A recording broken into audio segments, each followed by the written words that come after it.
भेड़िया दौड़ रहे हैं। अब आदमखोर भेड़िया मारे ही जाएंगे ना। अब तो वो मिलेगा तभी तो मारेंगे, कि ऐसे थोड़ी बैठा है कि हाथ पकड़ के। योगी सरकार की मंत्री का एक बड़ा बयान सामने आया है। योगी सरकार की मंत्री और झांसी की प्रभारी मंत्री बेबी रानी मौर्य झांसी पहुंची हुई थी, जहां उन्होंने कानून व्यवस्था और विकास कार्यों की समीक्षा की। इस दौरान पत्रकारों से बातचीत करते हुए उन्होंने कहा कि बहराइच में आदमखोर भेड़ियों ने कई लोगों की जान ले ली है और हमारी सरकार इस मुद्दे पर बहुत ही संवेदनशील है। आदमखोर भेड़िए को अब मार दिया जाएगा। उन्होंने कहा कि आदमखोर भेड़िया मारे ही जाएंगे, जब मिलेगा तभी मरेगा। ऐसा तो है नहीं कि वो बैठा होगा। हमारे वन मंत्री भी लगे हुए हैं। वो आदमखोर भेड़िया जो है, कल तो हमारे वन मंत्री वहीं बहराइच में थे। वो अधिकारियों के संग बैठे हुए हैं और आदेश दे रहे हैं कि इन्हें मारो। सरकार भी इसको लेकर काफ़ी संवेदनशील है, लेकिन भेड़िया तो चालाक है ही। बेबी रानी मौर्य ने अखिलेश पर पलटवार करते हुए कहा कि सुल्तानपुर एनकाउंटर को लेकर अखिलेश यादव ने जो बयान दिया है तो वो सही नहीं है। वह कुछ भी बोलते हैं, लेकिन अपराधी अगर अपराध करेगा तो उसे सजा मिलेगी और हमारे मुख्यमंत्री योगी आदित्यनाथ नियमानुसार कार्रवाई कर रहे हैं। अखिलेश के बयान पर उन्होंने कहा कि देखिए, मुझे इसके बारे में ज़्यादा जानकारी नहीं है और मुख्यमंत्री जी किसी को ऐसे ही नहीं मार देंगे।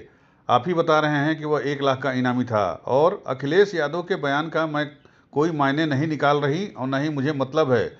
जो अपराध करेगा, जो कोई गलती करेगा, उसको सजा मिलेगी। अखिलेश तो कुछ भी बोलते रहते हैं। उनके बोलने के लिए हम लोग ये कहने को बाध्य नहीं हैं कि वो न बोलें। जातीय जनगणना को लेकर पूछे गए सवाल पर उन्होंने कहा कि हम कांग्रेस की बात थोड़े ही मानेंगे। जाति जनगणना का मुद्दा बना लिया गया है। मेरे से पूछो तो जाति जनगणना जातियों को विभाजित कर देगी। हम सबको सामूहिक रूप से मिलकर रहना है। प्रधानमंत्री जी का भी यही मानना है कि सबका साथ और सबका विकास हो। मोदी जी कह रहे हैं जो हायर टेक्नोलॉजी आप ड्रोन नहीं, अब वो लगा हुआ है। हमारे वन मंत्री भी लगे हुए हैं और जो आदमखोर भेड़िया हैं, सरकार भेड़िया के पीछे, भेड़िया इंसानों के पीछे है और वो अपने में सफल हो रहा है। आज फिर एक बच्चे को मारा है उसने, लगातार बहराइच में, पीलीभीत में। पर कल हमारे तो वन मंत्री वहीं बहराइच में ही थे। वन मंत्री क्या करते हैं, अधिकारी नहीं आ पा रहे। वन मंत्री टेक्निकल थोड़ी है। अरे वन मंत्री तो आदेश दिए, वो आदेश नहीं दे रहे हैं, अधिकारियों के संग बैठे हैं कि इन्हें मारो। और सरकार भी बहुत संवेदनशील है कि हमारी सरकार के मंत्री हैं जो जा रहे हैं और आदमखोर भेड़िया को मारने की अनुमति भी लेनी पड़ेगी। तो अगर वो पकड़ में आ गया तो फिर मारने की भी अनुमति लेगी।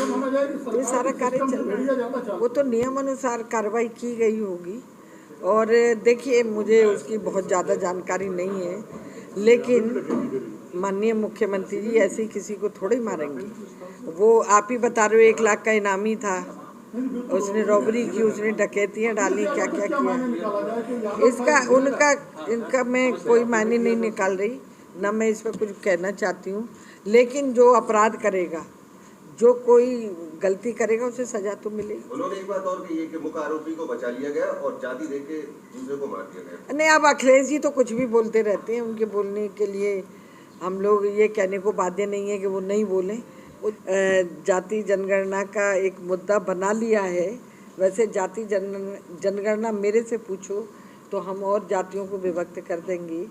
हमें सबको सामूहिक रूप से मिलकर रहना चाहिए। प्रधानमंत्री जी का भी यही है, सबका साथ सबका विकास। तो हम तो उसी को लेकर चल रहे हैं, कर रहे हैं। यूपी न्यूज़ 9 के लिए झांसी से विवेक राजौरिया की रिपोर्ट।